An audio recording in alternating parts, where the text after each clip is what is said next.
You are listening to the Small Town Big Arts podcast. I'm your host, Jeffrey Kirshner, the CEO of the Academy Center of the Arts in Lynchburg, Virginia.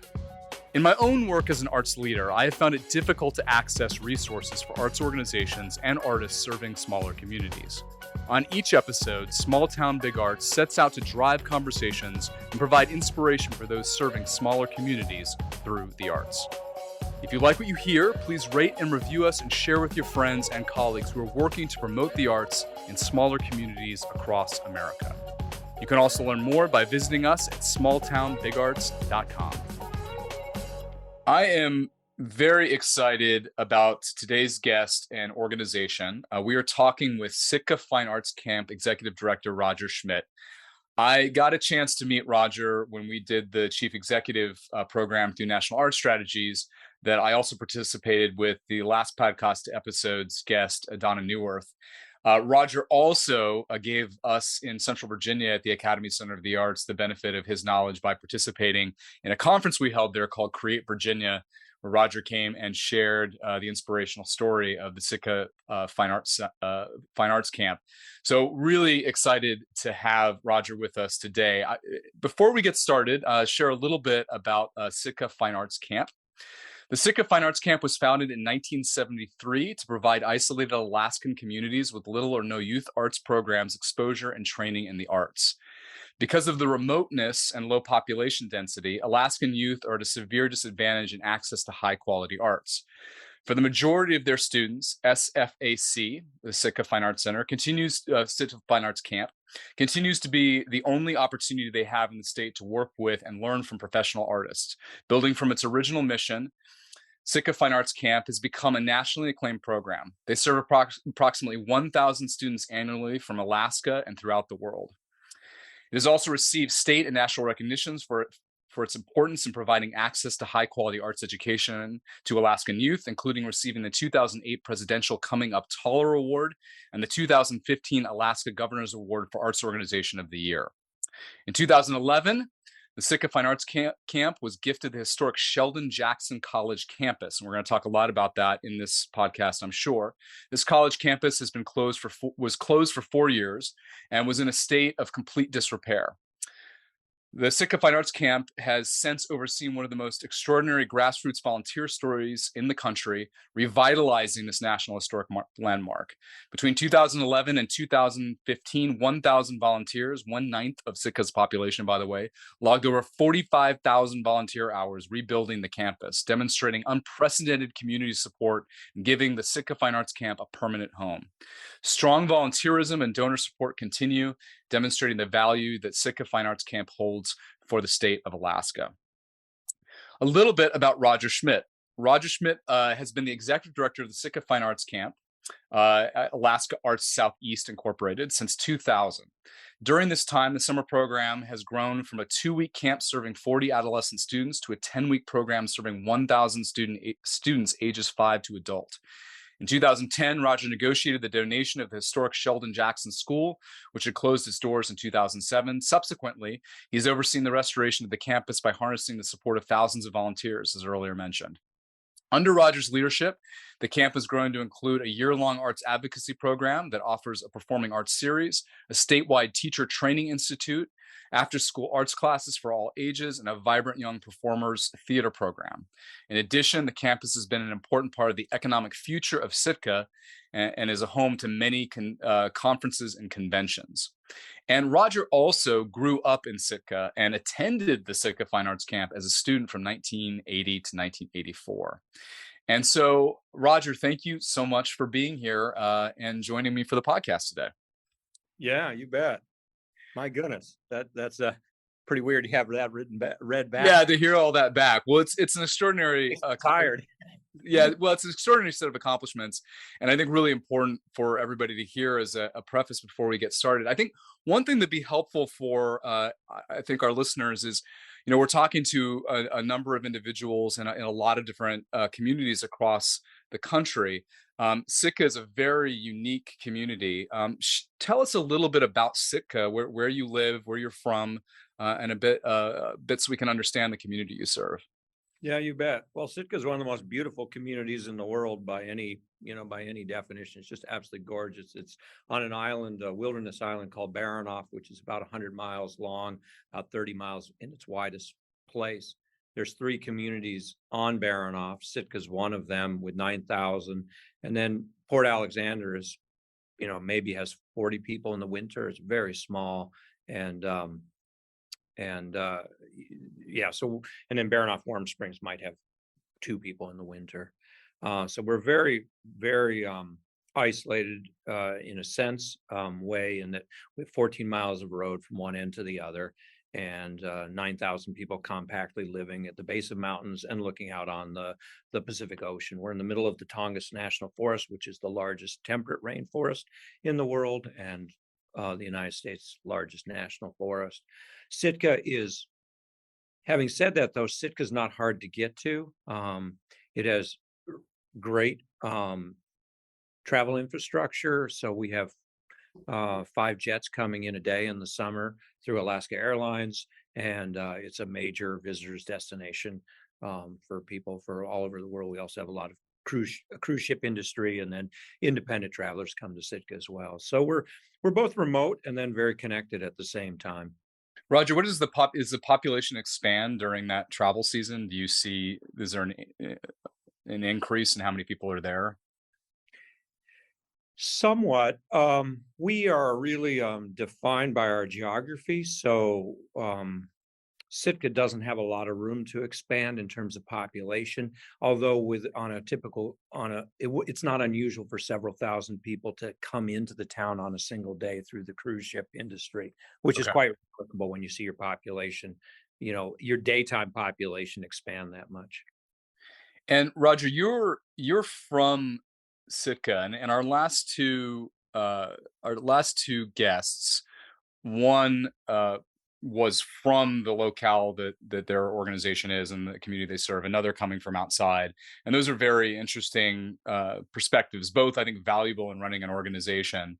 But share with me a little bit about your relationship to your work, because I imagine it's somewhat personal, and also, do you view that as an advantage or a disadvantage in the work that you do there?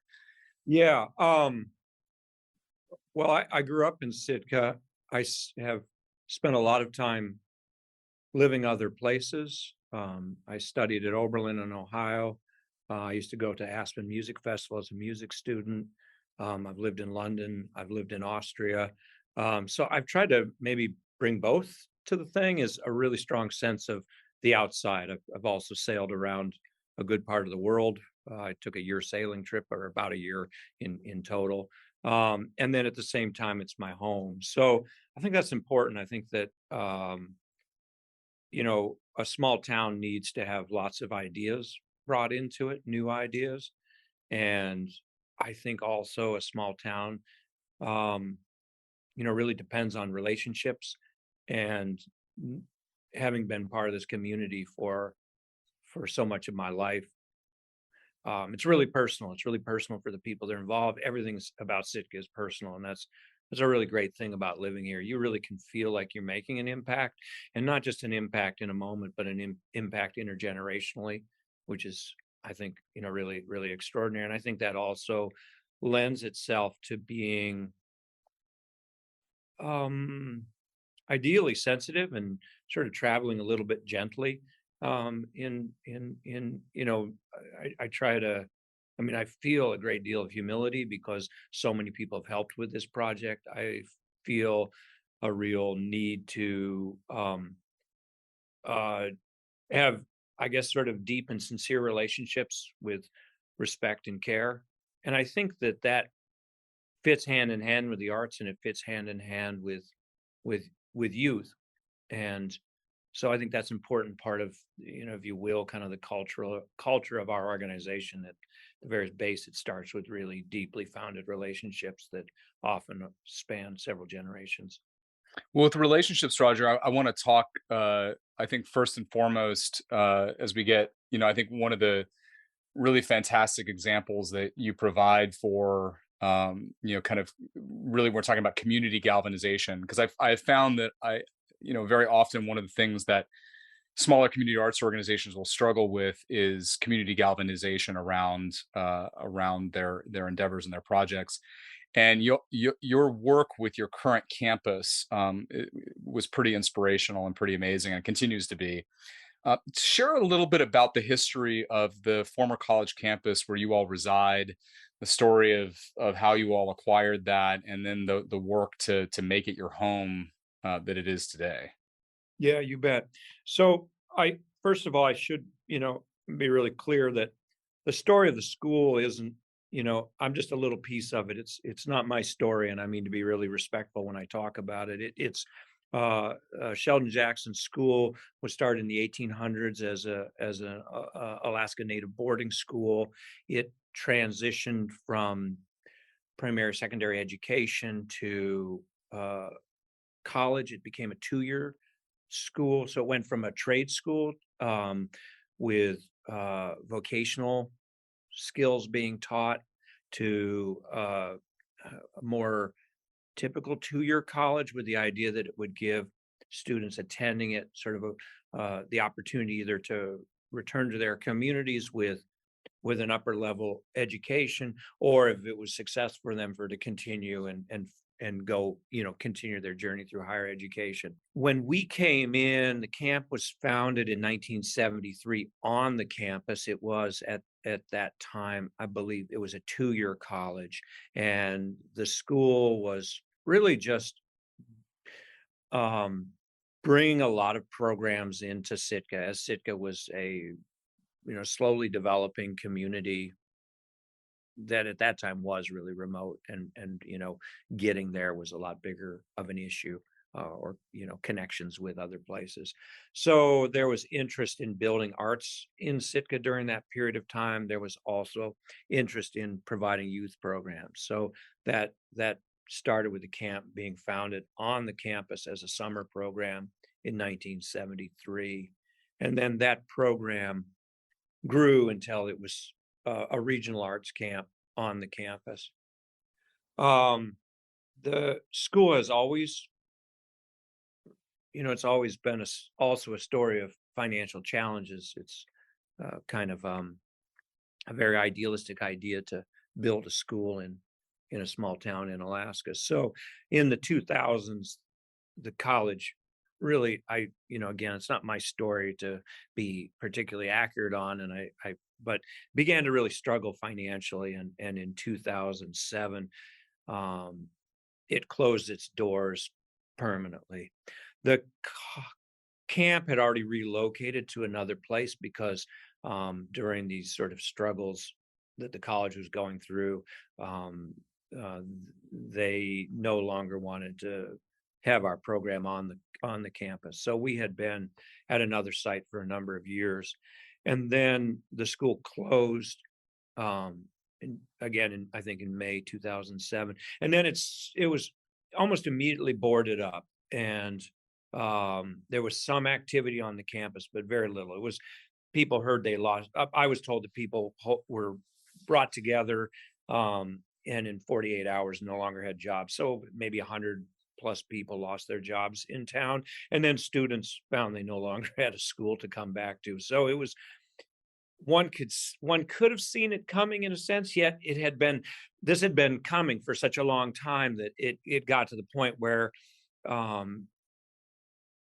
people might say, well, it's obvious that was going to happen, but at the same time, it hadn't happened for so long. So there was a lot of hope and dreams and belief that it was going to keep going, um, but it didn't, and so it abruptly closed down. And then during that 4-year period, there was a lot of attempt to clear debt with creditors and to find a buyer for the school and just sort of find a future for it. It's the oldest educational institute in Alaska. It's a National Historic Landmark. It's really, some people could argue, it's the home of modern Alaska Native leadership, um, and has just had a huge impact on the state. So something really important to a lot of people. Yet they were not able to find a way. And during this time, the campus got more and more run down. And so it's right 5 minutes away from downtown. So it's very visual. It's really an obvious landmark, and yet it was sort of disintegrating in front of everybody's eyes. And really a pretty strong, when you look at a community, you're always looking, is this a community that's thriving, or is this a community that's failing? And I think it was giving a narrative that was uncomfortable to many people in the community, because it just shouted failure. You see this former college that's been around for 100 years with bare plywood, uh, just covering all the windows on first floor, and the grass lawn had turned into a unkept field, a mixture of mud and high grass, and nothing was happening. People would keep, I mean, nothing that was, there was some short, some sort of, little rental activity here and there, but nothing with a vision, nothing that made anybody feel good about it. And most of the historic buildings, most people thought were going to need to be just torn down, that it was a loss. And in 2011 or 2010, I guess, kind of a strange turn of events, the board president of the school, his grandchildren had been attending camp for a number of years, and asked to meet with me, and brought up this idea of giving us the core campus, which is a little over 20 acres and 20 structures, 20 buildings. And then, yeah, probably December 18th or something, I got a phone call from the trustees administrator saying that he would give us the keys as soon as we wanted them. And they signed everything over for $10, and we suddenly had the responsibility, I would say not ownership, but responsibility for 20, again, 20 acres of the most, probably, one of the most famous pieces of land in Alaska, not from a visitor's perspective, but from historically, meaning that, this school for 100 years had been just the center of so much in Alaska, and so many people had been educated through it. And then we had to kind of decide how to move forward. Our budget was really, really small at the time, and we didn't have money to do this project, which is why we had a lot of doubt. We reached out to our funders, and I think a lot of them, well, not some of them, thought that it wasn't a good investment. So they backed away, and we had to really prove ourselves. And we proved ourselves by, fortunately, I had a lot of really great people who were giving me fantastic advice, and I could just reach out to, all kinds of people and ask for help. And one person talked to me about he said, "You ever see that television show MacGyver?" And I had never seen it. I didn't grow up really with television much at all. I think we were allowed to watch The Muppet Show and Hogan's Heroes, but MacGyver wasn't one of them. Anyway, he talked about this, and he said, this is going to be a great experiment, how you MacGyver this thing. And so we knew that I refused to go into any kind of debt or take any loans. I'm not sure we would have gotten them, but it just seemed like the way to do it. There was a group of people that were really interested in having this campus be saved in some way that had been sentimental to them. And so we were able to kind of generate, basically I had a lot of people, kind of egging me on to take this on. And I always said, well, the only way, if you're that interested, basically, if you're that interested, can I count on you to have, and so people, like I had a guy that said, Right. I will mow all your lawns, which seems like maybe a little thing, but it's, it's the largest green space in Sitka. So basically we had this person that was going to take care of the physical being of the campus. And he did that for a number of years. He came almost every day with his lawnmowers, and, Came through. yeah, he came Yeah. through. Yeah. And other people had said, I'll do this or that. And then it was just taking everybody up on it, and we started having volunteer work parties every Saturday, and we would have hundreds of people show up at a time. I mean, you know, as it went on, maybe 30, 40 people, sometimes 50 people, sometimes 60. Um, and we had people from all walks of life. And that was really, we'd have a roof that would need to get fixed. So then a contractor would volunteer. Then the local Coast Guard would say, hey, our guys can come do service on a weekend so we can tear off the old roof. And if the contractor provides supervision, we'll get, we'll give you labor. Or just any kinds of people. People would come and say, I can paint or I can wash walls. There was a lot of mold everywhere and a lot of, holes in walls, and just a lot of plumbing was broken. We had some people with plumbing experience that volunteered to get underneath the buildings and fix pipes that had ruptured, that kind of thing. Roger, do you feel like you were mentioning this had become such a symbol of decline and blight and you know Sitka sort of failing? Was this? I imagine, right? This probably became a place to focus energy away from the anxiety of having this place be empty and then towards something productive and worthwhile. And I Yeah, imagine, right? So it's probably something the community kind of needed, right, to get together and work on yeah. it that way. I think a couple things. I think that one of the things I learned is, there's so much emphasis, in the business world and nonprofit world. Have a really clear plan, make sure it's really clear, kind of mission, values, goals, business plan. And I think that what I learned was there's a complexity of reasons why people do things. And if you get too narrow, there were some people who were there because they loved the fine arts camp. There were some people who were there because it was virtually practically in their neighborhood, and they were just terrified that this was going to become some development that they didn't support in their neighborhood. There were people who had been to school here. There are people who, on and on. There were as many reasons that people were helping as there were people. And that was really important for me to recognize that people cared about Sitka. They cared about this place, and they loved the message. Some people didn't even care about the place probably as much, but they loved the idea of people working together. I think like any, I think like any community, micro or macro, um, we need things to bring us together. And if we don't have things like that, we begin focusing on ways we're different from one another.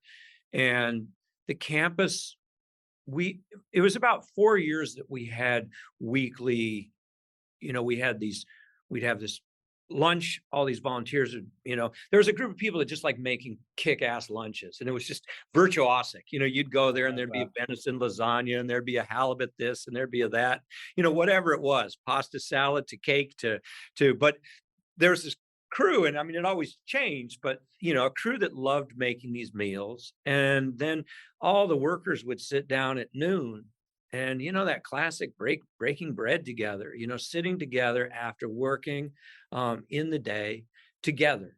And there is a tremendous need, and there's a tremendous desire for something like that. I think that culturally, I think in America, and I'm not an expert in any way on this, but I think that, there were probably traditions that were a lot more regular. I know certainly growing up, most of friends and family I knew participated in some type of church, and there Mhm. was an idea of coming together every week, to be a community. And I don't think that's, well, I know that's not as regular anymore. It's certainly not as regular in Sitka. Um, but I think people still need something really badly like that.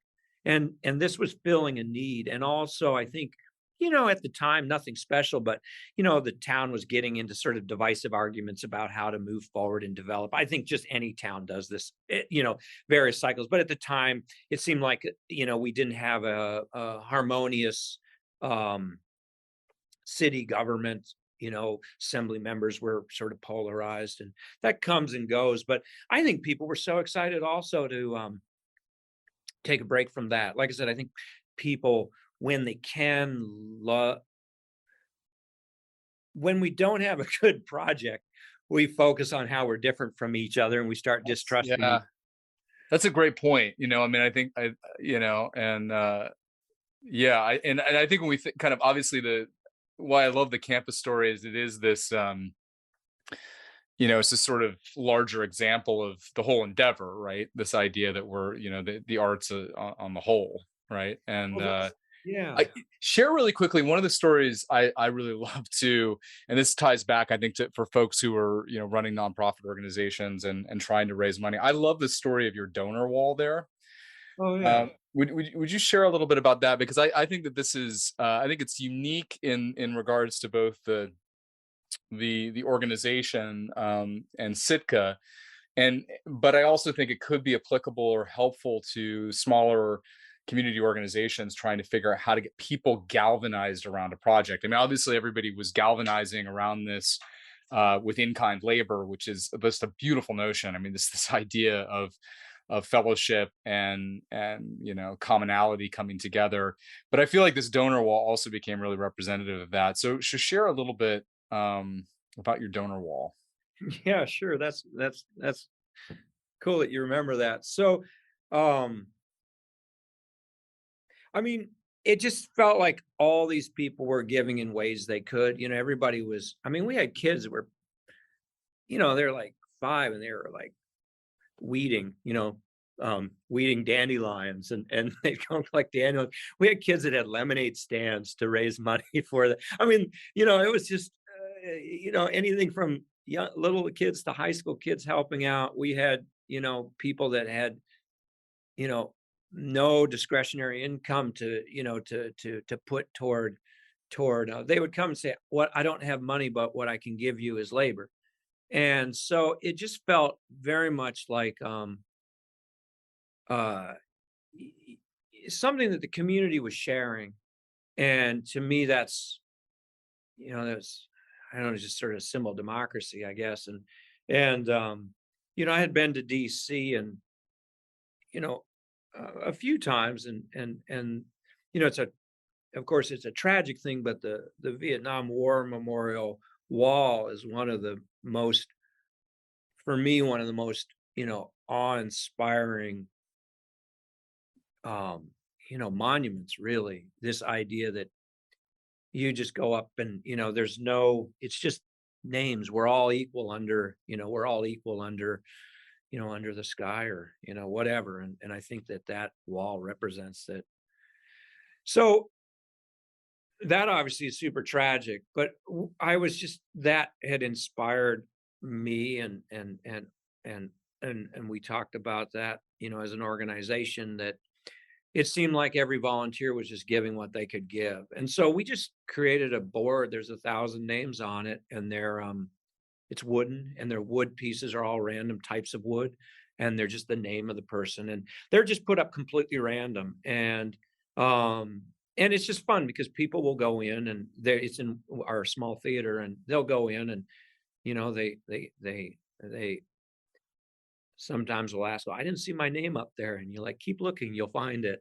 And it's there, or you'll find somebody's name that it, 1,000 is nothing like, it's not a lot of names, but it's enough that, Well, it's you almost notice, 10% of your population, though, Roger. I mean, that's well, a yeah, there's that. Yeah. But I mean, like, you'll see names sort of pop in and out. It's always changing in your mind because you can't organize it by, giving level and by, and so at least for this project, we really felt that it needed to represent a community effort as, everybody were equal in under the, under this, in this project. We were just equally grateful to everybody that found a way to, whether it was a day or a year or it was money or it was time. We just wanted everybody recognized. yeah. And the thing I love about this story too, because I think we have in my organization we have this historic theater, and it was a multi-million-dollar construction project, and like many organizations that run capital campaigns to fund something. There is placement. The largest donors, that is, most prominent, largest, biggest. And I think that sometimes, although I understand why that is that way, Yep. and I certainly within our own building want to honor those donors, certainly. But there is something about what that can say to the rest of the community in regards to what's possible for them to contribute, what's possible for them to do to be a part of the organization, right? That might feel off-putting and out of reach.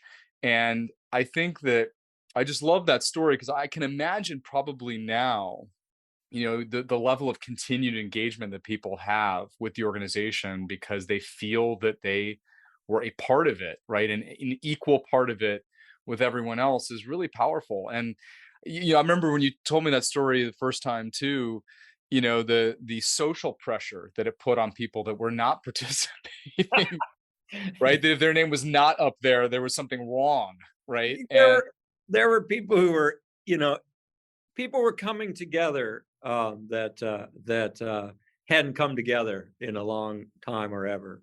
You had people coming that were like, well, I mean, everybody from the assembly started coming, and at the time they were pretty divided. So, that's great. Well, that's a lesson for this moment, right? I mean, we think about, it's been a common theme that's come up in my last two interviews. We talk about, for these smaller town organizations, a lot of the success is built around bridging these divides that exist and bringing people together. And man, is that more needed than ever? At least, at least here in Virginia, that's for sure. oh yeah, yeah, I think that's same in Alaska, and I think that is something that is, I'm going to use this word ironically. We don't have the luxury to pick who we need, who we get to support our arts. Yep. Amen. Yep. And and I'm using that word luxury on purpose because it has multiple meanings. We don't get to pick our tribe. And I think that's one of the best things about arts. And maybe that's a real rural, maybe that's something that we have that as, rural arts organizations, maybe there's lessons, to be learned on that. We have to constantly, and I'm saying we because I know you're in the same boat, we have to constantly think, well, how do we make sure everybody feels welcome? And how do we understand that arts in itself, the power of arts, part of it, at least, and a good part of it should be helping people come together. I mean, arts, should disturb people. It should be, it should challenge us and make us think. Um, and often bring up things that are uncomfortable for us. But it also should be something where we're celebrating who we are as a group of people together. Yeah. And I think that that's the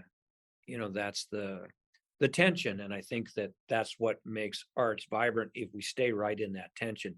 If we go too much toward, um, art needs to disturb, then we get a group of people showing up that are not being disturbed, but they're excited that it's disturbing, um,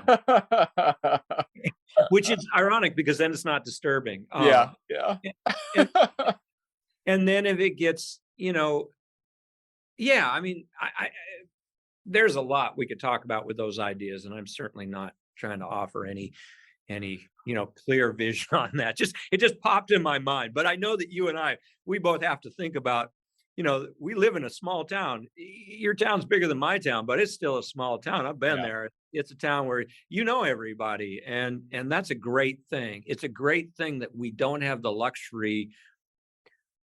You can get pissed off at someone, but then all their relatives and you need them for something else and they need you for something else. And that to me should be a metaphor for a country. It's just that we're really getting bad at it. Yeah, Uh yeah. It's like accountability, and I think that your yeah. project, right? I mean, going back to that donor wall, it created accountability. You were accountable, to, hey, why isn't your name up there? You're accountable to I this, didn't think of it that way, but but I mean, I think in many ways, it was a community-wide project. And I do think, you kind of talk about the not having the luxury of, you really do. If you're going to be I think that in larger markets, right, you can be anonymous, and I think that that can take away some accountability that you have to that community. It can be easier to be dismissive of somebody or not, bother to say excuse me or connect to them or do whatever, right? And I think when we're running organizations in smaller communities, it can be challenging, but that connectivity and that accountability to others can be a really powerful tool. And when you're trying to take on a project like you took on, I mean, it would seem almost impossible heading into it as a small organization to take on what you all did. So it's functioning now, and I want to talk a little bit about the program. So the camps have evolved, and my understanding, if this is correct, Roger, right, is that it really is a you're serving youth statewide as well as youth coming from outside. So do you all view yourself as, I mean, obviously you're in a smaller community, but do you view yourself as a state organization in some regards because your service is so much wider? Yeah, absolutely. So we see ourselves, and we have a bunch of programs, but we always describe our summer camps as the flagship programs, or so much more mystically as the rune stones. That's where our DNA is, all around this idea of what we believe around youth and education and arts. But we see ourselves as Alaska's arts camp, and that's seen true. We have kids from this summer. We had kids from over 40 Alaskan communities, which maybe in a more populous state sounds like not that much, but for Alaska, Well, that's a that lot. we're covering we're covering a geographic range that's one-fifth the size of the United States. So we have Amazing. kids Amazing. kids coming from all the way up in Utqiagvik or Point Barrow, which is the most northern community in the United States, to the most western on the Aleutian chain, and everywhere in between. We do have kids that come from out of state. Our mission is to provide the highest quality arts education to Alaskans. We believe that one of the very best ways and part of this great education is the opportunity to meet, connect, and share and build community with people from all over the place. And so it's very much compatible with our mission. If we ever got to the point where there were no Alaska kids, which will never happen, and it was all people coming from elsewhere, then that wouldn't be our mission. But there's something incredibly powerful that gives our Alaska kids the resiliency and resources to make sometimes a big cultural leap if they want to study outside of state, or if they want to pursue arts in schools, colleges that might support their interests. Now they've got friends in other communities. They've got connections, and a bigger view of the world, which again is another really important, I think, rural arts theme is helping us be, you know, nurture, provide, we think it was like nutrients coming in, into our island, which is different points of view, different perspectives, different art forms, different skills. And it's just so important in small communities to have a two-way experience.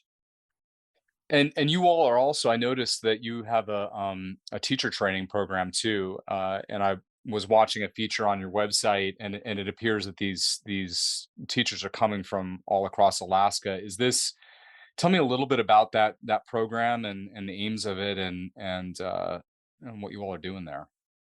Yeah, we had a funder approach us some years ago that had seen our organization, and wanted to support teacher development. And that's something that we really believe in. One of the things that we've seen in Alaska is that you can be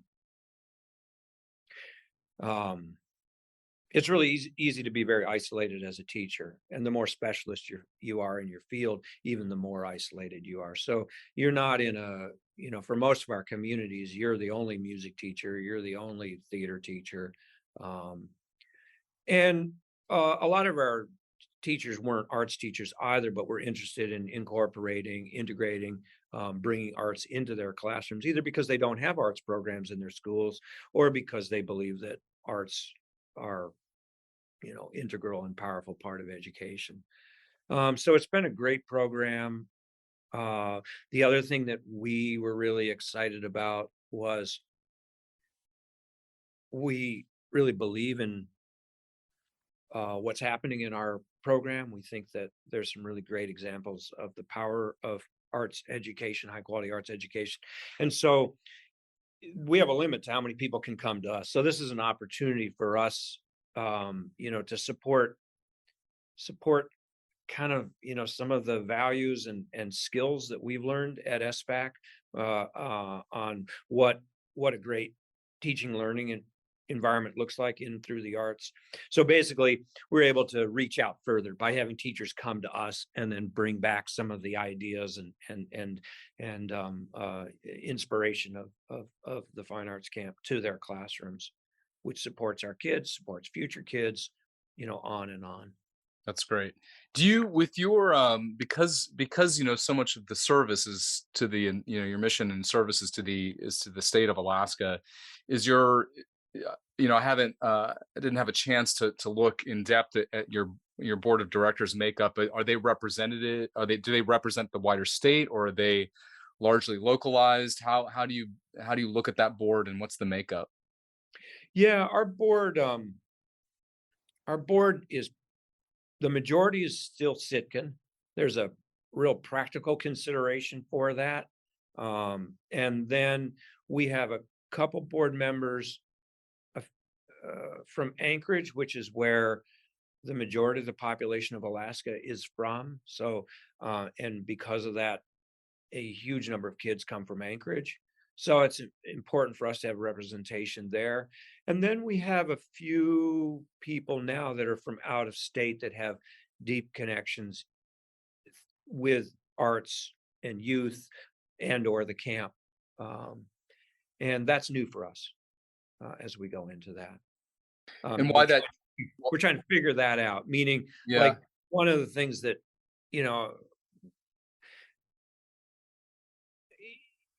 I think one of the things we learned is that it's incredible, that you and I are talking over video, a video platform and doing this whole podcast. And that's something that will always augment our, it's an incredible tool that we now are very comfortable with, and there's the technology for it. And at the other time, I think we've also learned that it's not a substitute in any way for an in-person experience. And so the idea of going to board meetings on Zoom isn't something that any of our board members want to go back to. We recognize how powerful it is to be together, to be tangible, to be, you know, um, so that'll be interesting for us is as we Yeah. have people from further and further away, we're trying to understand just, just how that works. It seemed, not a big deal during COVID because it was the only thing we were doing. And now we're realizing, wow, we need to I think, just speaking honestly, we're at a point right now in our organization where we're feeling a need for engagement between staff and board more kind of, and again, that's reflective of everything. It's like seeing friends and having dinner with, you have your really close constellation of friends that maybe you've kept doing things with during COVID. And then you realize how many people you really have, how narrow your friends and your community has shrunk during COVID. And and so there's a need for this in-person energy. And so we're we're we're we're we're learning our way through that. Question, And Roger, on that. We were talking earlier about, accountability, and I've been thinking about this a lot lately too. We have as we move through the pandemic, I think before the pandemic, we had, with our organization, we had some of the usual issues that people have with board engagement and attendance. We have about a third of the board really engaged, about a third sort of floating in and out, and another third that, very disengaged. yeah. And when COVID happened, and initially, and there was this, sort of, call to action, and everything was on Zoom, we had a high level of participation, like people joining into meetings. Now I have a partial, I have this cynical view, partially, that some of that was just to sort of see whether we were going to go down or not, and Yeah. then we had firsthand knowledge of whether we were. But Yeah, But watching a car nonetheless, wreck. yeah, exactly. But nonetheless, there was engagement. And I think now we're living in this weird middle space where I think that we found that sort of engagement, we've moved committee meetings to Zoom, which has been helpful for people like if they're in their offices, trying to get kids to school, et cetera.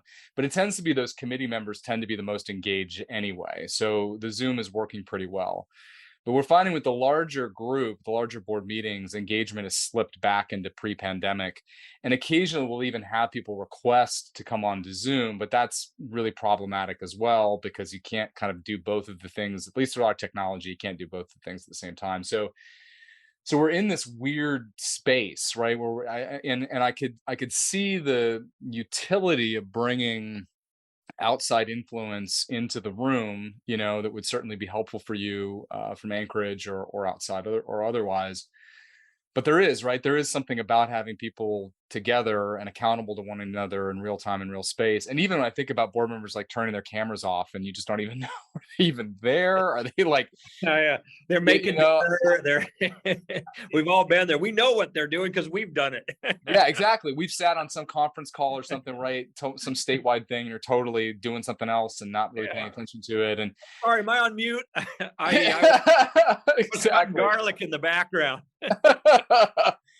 Yeah, so I don't know. It's when I was talking to Donna Newworth at Worm Farm Institute, you know, it, most of her board is not there. So they've committed kind of fully to, it seems to sort of just doing this fully, right? This sort of Zoom setup, and then, but I believe in at Apple Shop with Alex Gibson. When I spoke to him, everybody's there on site. Everybody's in Eastern Kentucky. That's where they are, and that's what's going on. So yeah, it's a weird space to be in right now, and I can see for smaller communities, there's advantages of the of connections to the outside that could certainly be helpful. But yeah, I don't know if you lose some of that accountability and that distance, depending on what their interest in the organization is, right? So, um, talk to me a little bit about you know this is always tricky whenever I've talked to nonprofit leaders about this because I think it's a testy area always for us, and a stress point for all of us is funding. You're in a smaller community, 9,000 people. I'm sure local funding is tricky. What is the breakdown for you all, the percentage of earned revenue and charitable revenue? Because obviously you have tuition that moves through the organization, ticket sales, I'm sure a bit, uh, and correct me if I'm wrong on any of this. And then I imagine there's some foundation support, probably some state government support. So what is the breakdown for you all, and how do you view capacity building within a smaller community that may not have the corporate presence and the numbers of people with high net worth to contribute? Yeah, no, those are good. And that, it's been really dynamic for us. I think the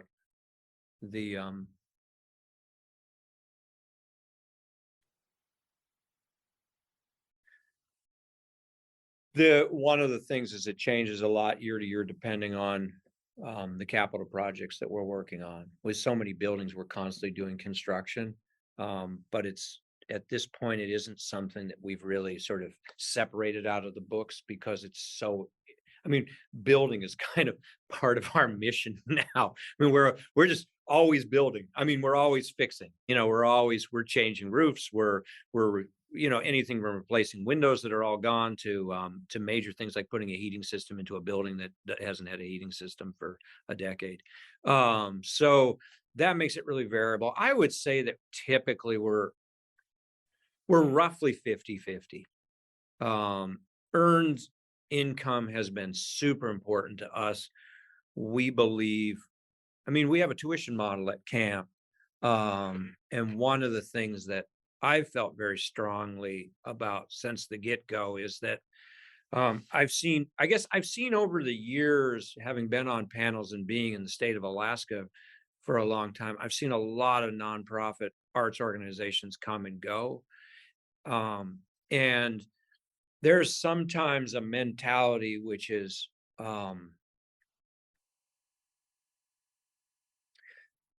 this is so valuable. Why don't people understand us? And I feel like it or not, money is how we express value for something. And so if someone's not willing to pay for, I mean, someone who can afford to, and we do a lot, we can talk about sort of our need-based scholarship program in a minute. But one of the things we've been really clear on is that if if no one's buying it, don't do it. Um, or, I mean, like, do everything. Like, if we do a show and we market it all and we talk about it in the newspaper and we go on radio shows and we do everything because we're excited about it and we're sharing that passion and, we feel like we've got the message out, nobody came to it.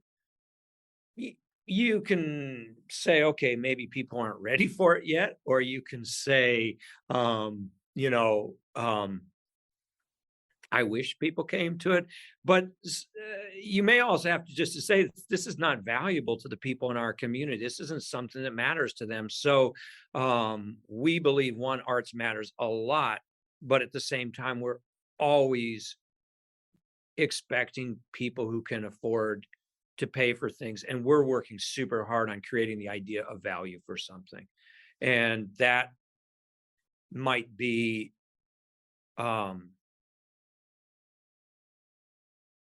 that might be a conversation on a radio where someone calls up, and says, well, how come, you're charging, and we don't charge much for our shows. They might be like, well, how come you charge $20 a show? That's really expensive. Not all of us can afford it.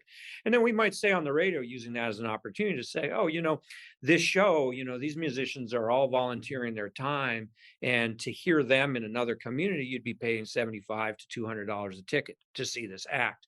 We already are contributing our maximum amount. And so many people in Sitka are making this possible because they're basically paying for these tickets to be $20, per person.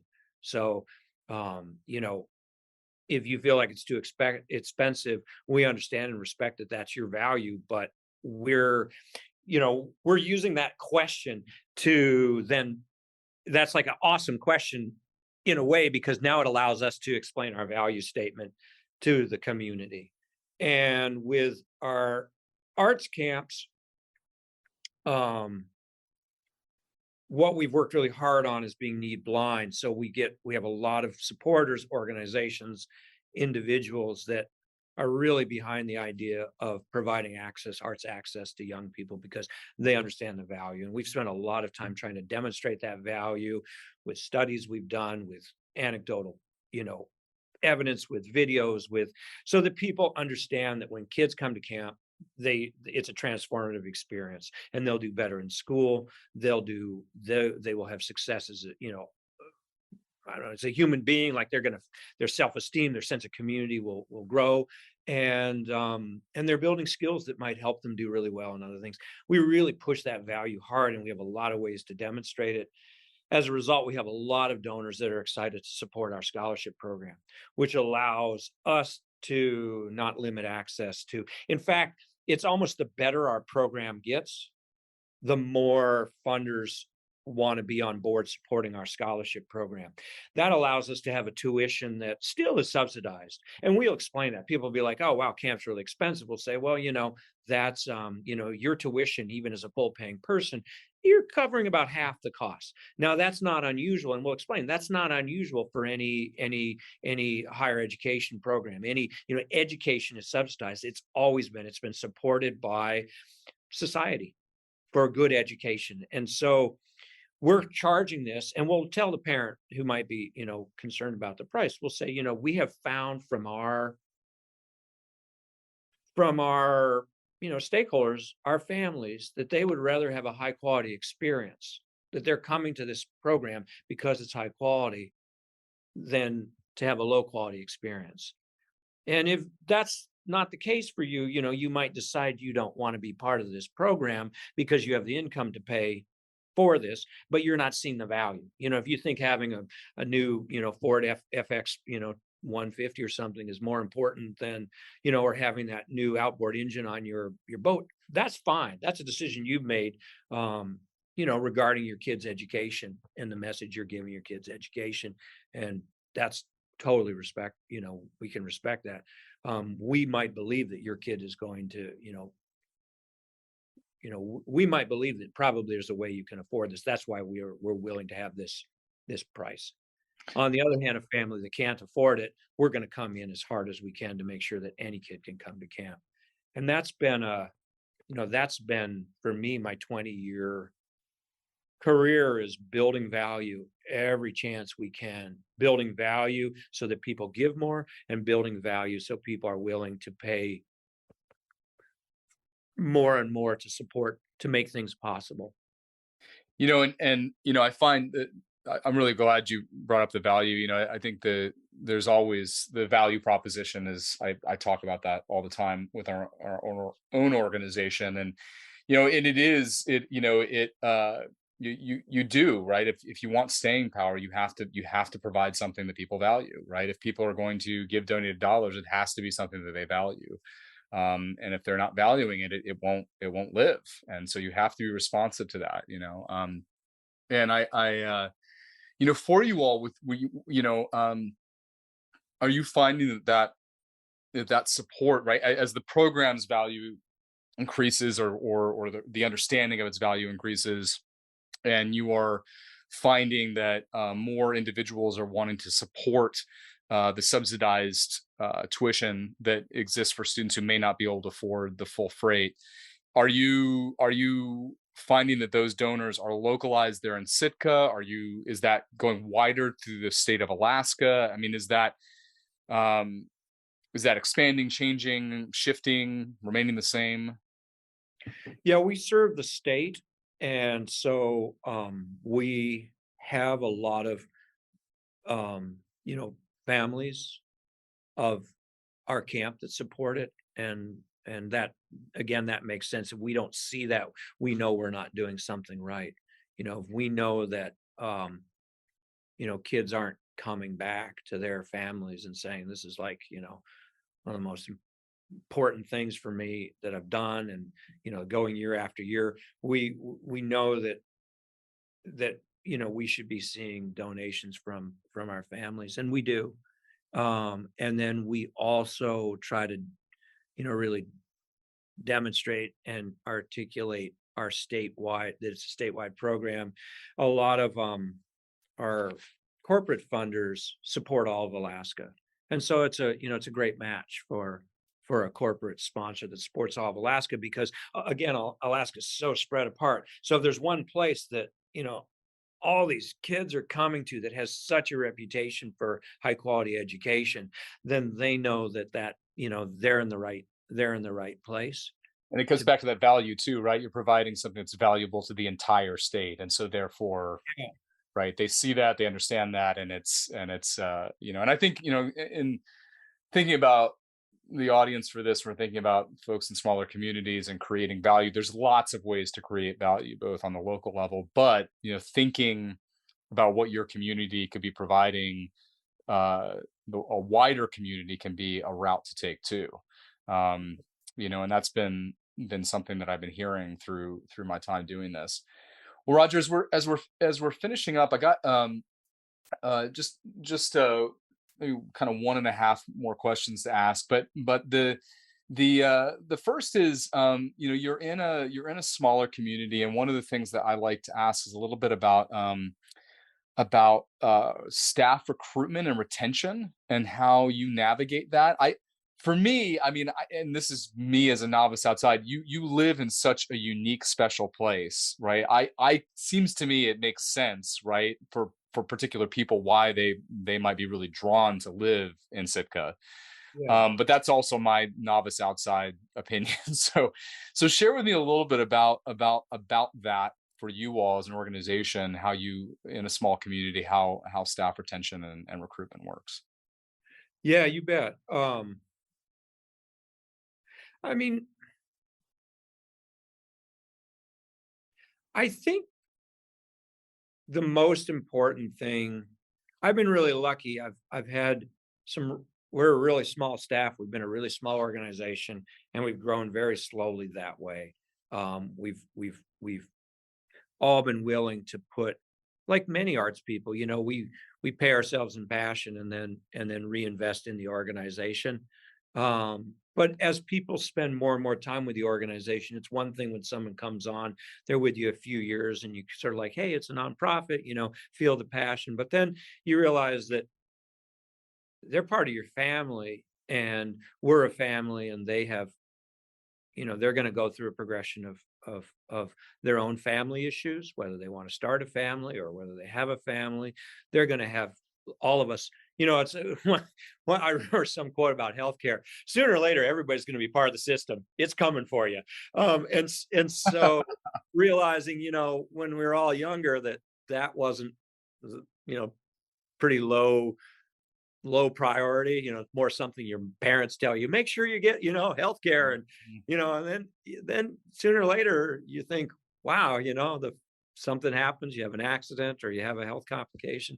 Um, so I think the most important thing, though, it's just like everything we do, we're trying to build a community and we're trying to make that's our value. It's our value at our camp. It's our value through our arts thing. I mean, through all our programs.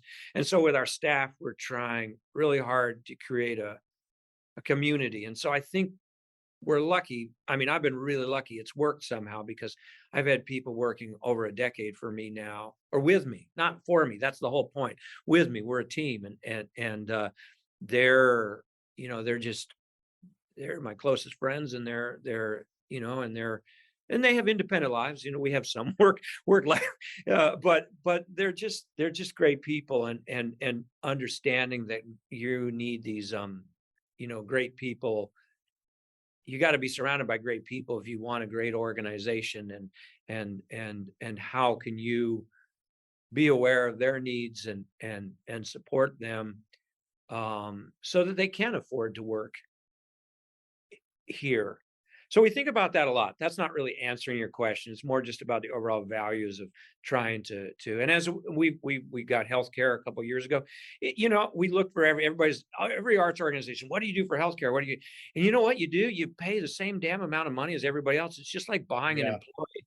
And Yeah. you probably gone through that too. It's like I can't tell you for like 10 years we are always like, how do we do healthcare? And then one day you realize the reason why there's no answer is because there's no answer. It's just expensive. This is So what it is. Yeah. I realized it's like buying an employee.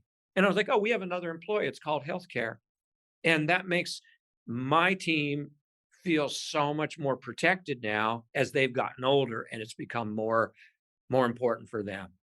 And it's again, it's not a question.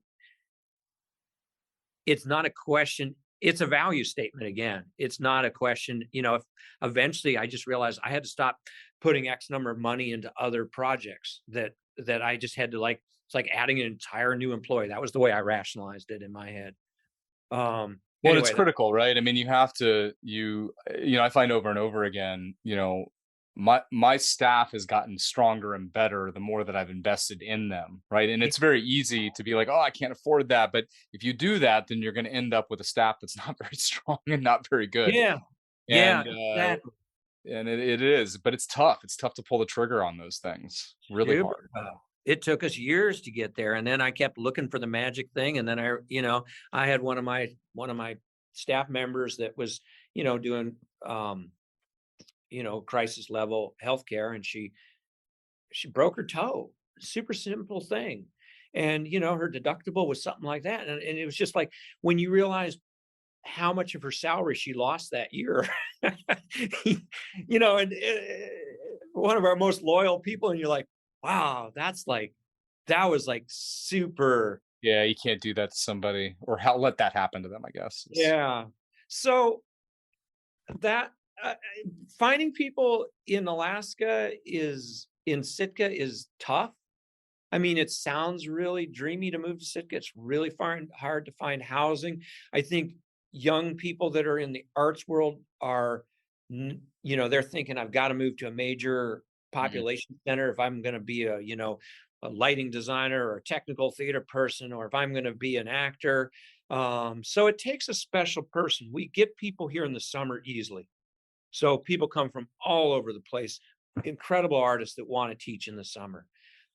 Sometimes people fall in love with Sitka when they're here. Sometimes over a number of years, they restructure their lives. They get tired of maybe, the pressures of making a living as an artist in a major municipality, and they just think, I'm comfortable with who I am now. I've proved what I wanted to prove, or I realize I don't need that, and Yeah. they'll choose to be here.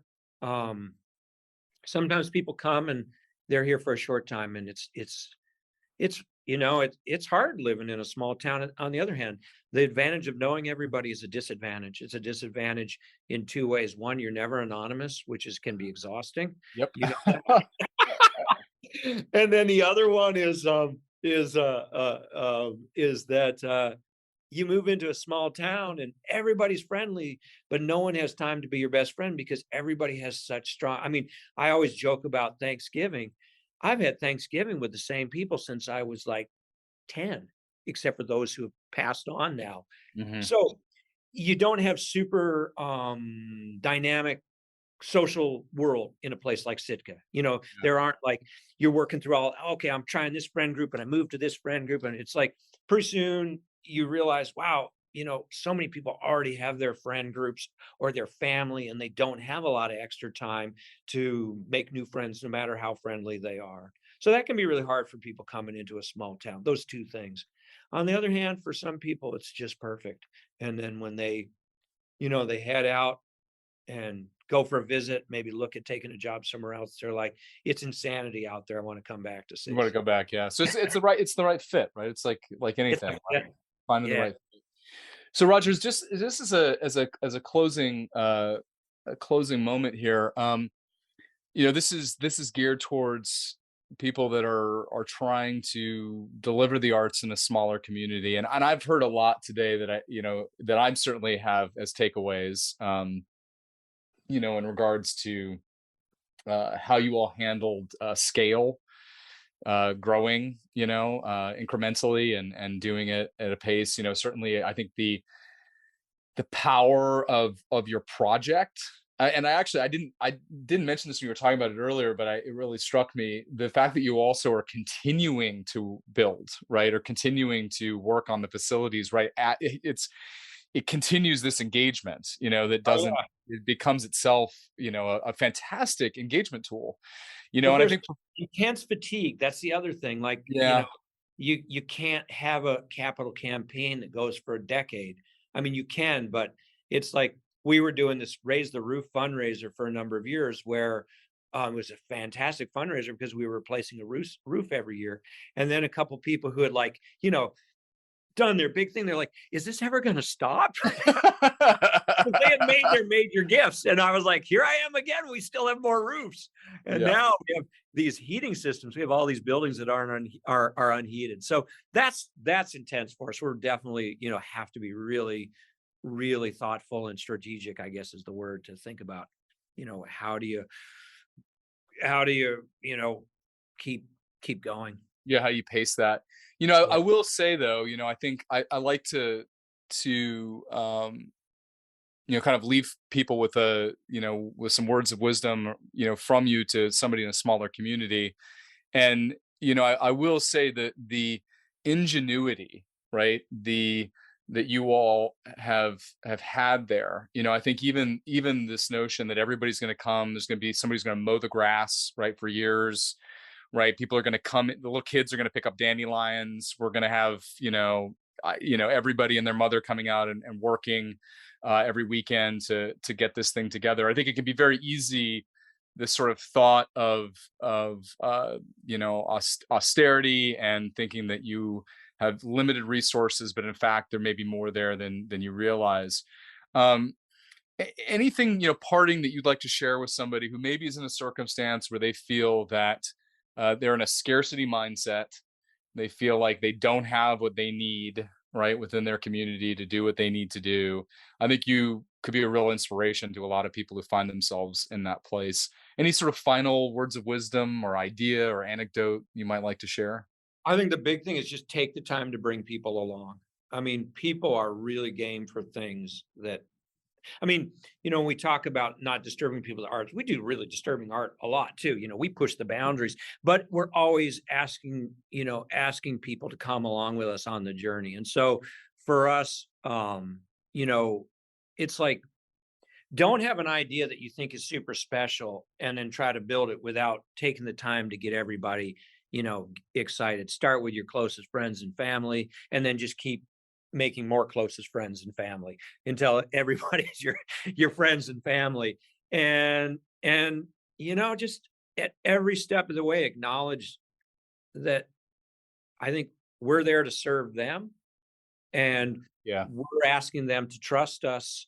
Um, we're asking them to give us their trust with some things we know about the arts. And that might be programming, that might be, a vision we have for what this arts center or arts community arts program might be in the community. But remember to just, if don't get ahead of people, and don't get isolated from people. And we don't have the numbers of volunteers on our campus every week. That was, in a way, I realized, incredibly easy way to have engagement. And so now I'm having to, think a lot more, in a different way, like, how do we keep people engaged? How do we find ways for people that felt very connected to that project to still feel like it's their project? And what are ways that I can, as an organization, we can remember them, we can thank them, and we can include them, and we can find new areas where they might really be excited to be part of. That's great, Roger. Thank you so much for this time. I've been saying this, and I really have got to do it. I've got to get up to Sitka. Come visit us. I would I got love to do for it. you guys to come up. I would Yeah. love it. I actually just had a friend who just did a trip up there, and up in the area, not exactly in Sitka, but in the area, was fishing, and it reminded me. And I was like, oh, I'm about to talk to Roger for this podcast. But it's been an absolute joy to reconnect. And thank you for sharing with the audience what you all have done, your experience up there. Also for coming to here to Virginia to share it with us, a few years ago. Roger, just for everybody, just your website, where people can learn more information about you guys. Yeah, it's fineartscamp.org. And I really encourage everybody to take a look, particularly if you're trying to figure out how to galvanize community around a project, get people engaged, understand the value of what you're providing. You couldn't find a better example than the Sitka Fine Arts Camp. So, Roger, thank you so much, and we greatly appreciate it. Thanks, Jeff. Yeah. Thank you.